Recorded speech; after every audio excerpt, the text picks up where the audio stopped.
가능하면 이런 논란의 소지가 없도록 해주시기 부탁을. 최승우 의원은 원래 하려고 질문이 아닙니다. 그러나 뭐 꼭 하시고 싶은 말씀이 있었다고 우려하시니까 계속 먼저 짧게 조금 해주시고 토론회 기회 때 저에게 발언권을 주지 않는 가운데 문 후보님이 저에게 배려를 하셔서 제가 이야기를 또 하다 보니까 주변에서는 또 문 후보님하고 저하고 무슨 특수관계냐 하기 때문에 그냥 원래 준비하신 이 토론을 진행하십시오.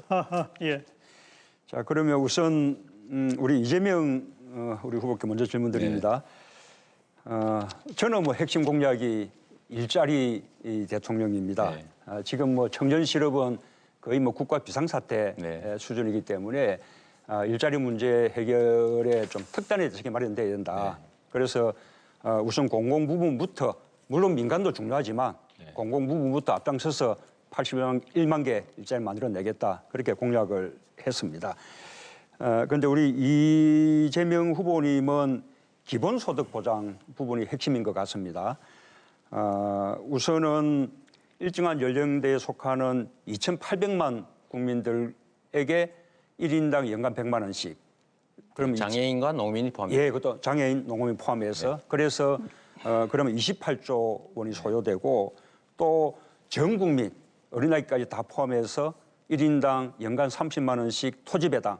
그러면 또 15조 들죠. 합쳐서 43조 원이 드는데 이 43조 원이라는 돈은 지금 우리 국방비 예산보다도 더 많은 돈입니다. 지금 우리 조세 부담률이 19% 조금 안 되는데 이것을 거의 한 22% 수준으로 한꺼번에 한 3%이 재원만을 위해서 3% 올려야만 이 감당할 수 있는 재원이거든요. 이 재원 대책 뭐 어떻게 마련하시겠습니까? 우선 아까 제가 여쭤봤던 그 아동수당하고 기초연금 올리는 우리 문 후보님 쪽의 공약. 지금은 뭐 제 질문이니까. 그거에 제가 계산해 보니까 10조 원쯤 듭니다. 아니 이 제주도권이니까 제 질문 답하셔야죠. 예. 기본소득은 장애인, 29세 이하 청년, 아동, 학생들, 그다음에 노인, 장애인, 농어민들이 대상이기 때문에 취약계층들입니다. 여기 지원할 필요가 있죠. 그걸 아동수당의 형태로 할 것이냐, 기초연금을 올리는 형태로 할 거냐 별 차이가 없습니다.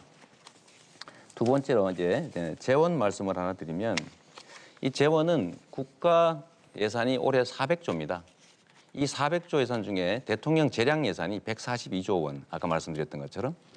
그리고 이 142조 원도 그야말로 이걸 토목 예산에 쓸 것이냐 아니면 과거처럼 자원 외교, 자원 비리 외교 이런 데 쓸 것이냐 선택할 수가 있는 건데 7% 정도의 부담이기 때문에 충분히 만들어낼 수가 있어요. 재량 예산을 충분히 활용하겠다. 15조 원은 국토 보유세로 만들어서 전액 돌려주는 거기 때문에 새로운 부담은 아니죠.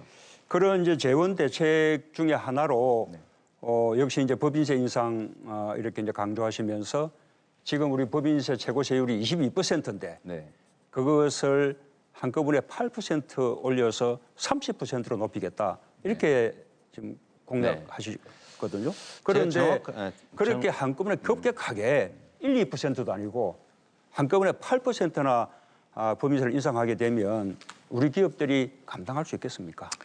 우선 기본소득은 법인 재원 마련 중에 기존 예산을 조정하는 것이기 때문에 증세와는 관계가 없습니다. 근데 다른 복지 정책이나 중소기업 지원이나 일자리 이런 것들을 만들어내기 위해서는 새로운 재원이 필요한데 모든 기업을 대상으로 하는 게 아니라 500억 이상의 영업이익을 내는 440개 기업만 500억 이상 몫에 대해서 증세해야 된다 그런 뜻이고 하나 더 말하면 이 증세를 하는 것이 기업들한테 뭘 뺏는 게 아니라 우리나라가 불평등 때문에 돈이 대기업 재벌에 쌓이기 때문에 경제가 침체가 되고 있어서 그걸 해결하기 위해서는 과도하게 감세된 걸 좀 회수해서 복지 정책을 통해서 경제 성장을 좀 만들어내야 된다. 그 충분한 답변 시간 드린 것 같고요.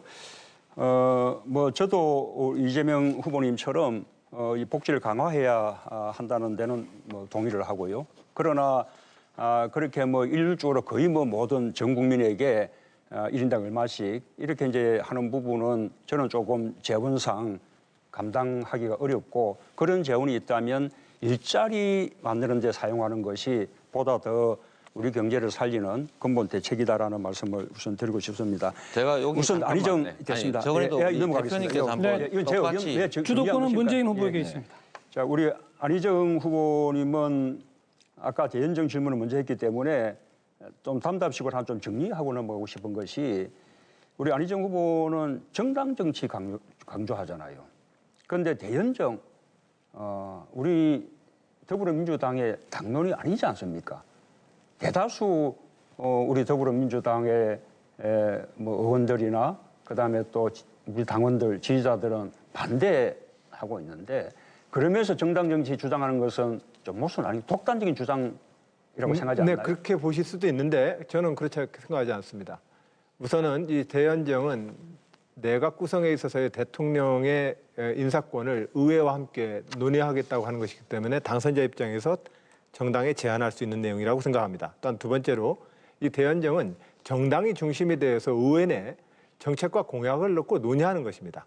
또한 세 번째로 국민의 70% 이상의 연정에 대해서 소연정이든 대연정이든 다 마찬가지입니다. 그 질문의 취지를 본다면 70% 이상의 연정에 대해서 동의를 하시기 때문에 국민의 충분한 동의가 있고 정당 정치의 원칙에 어긋나지 않는다는 말씀을 드립니다.